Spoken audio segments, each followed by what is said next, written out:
welcome to the first ever League One games, by the way. We're here at Audi Field in Washington, DC, where we've just had a little bit earlier the very first game in this inaugural tournament here in the United States. It ended with Saint-Etienne beating Montpellier 4-2. And just behind me here, you can see what we might call the main court. You're seeing here the players of Marseille and Bordeaux, two other French teams warming up for the next game. So this is unprecedented here in the United States. 4 French clubs traveling to the US to, well, get their names known a little bit, because as you mentioned, we had the Women's World Cup in France, the men's team are the world champions, but we're talking about national teams there. When we talk about French domestic clubs, well, it's been a little bit of a different story in the last 20 years with the globalization of football.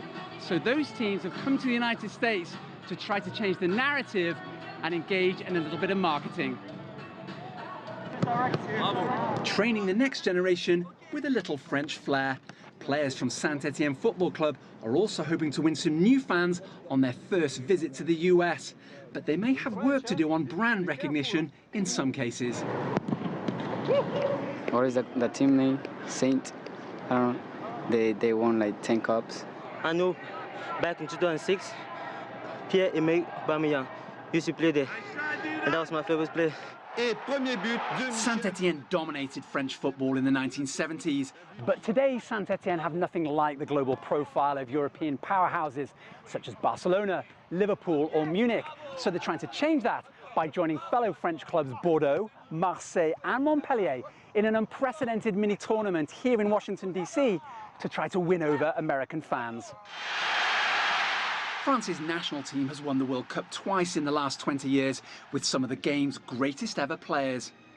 But with the exception of Paris Saint-Germain, French domestic teams were largely left behind by European football's multi-billion-dollar globalization.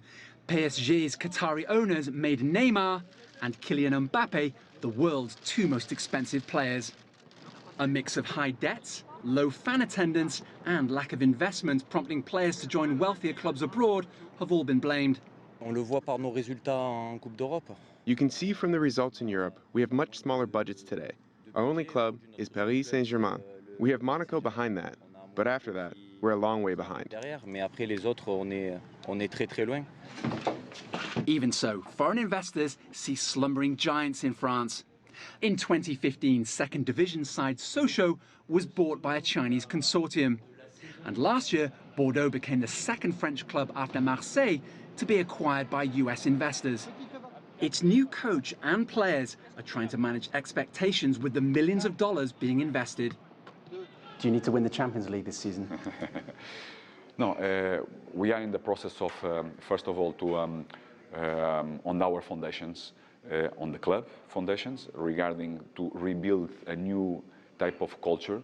I guess it does change a little bit the goals which the club sets.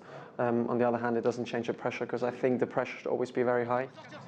But if the players want a global platform, their clubs and their league need to find a way to compete off the field, marketing themselves with the best of the best in England, Germany, Italy and Spain.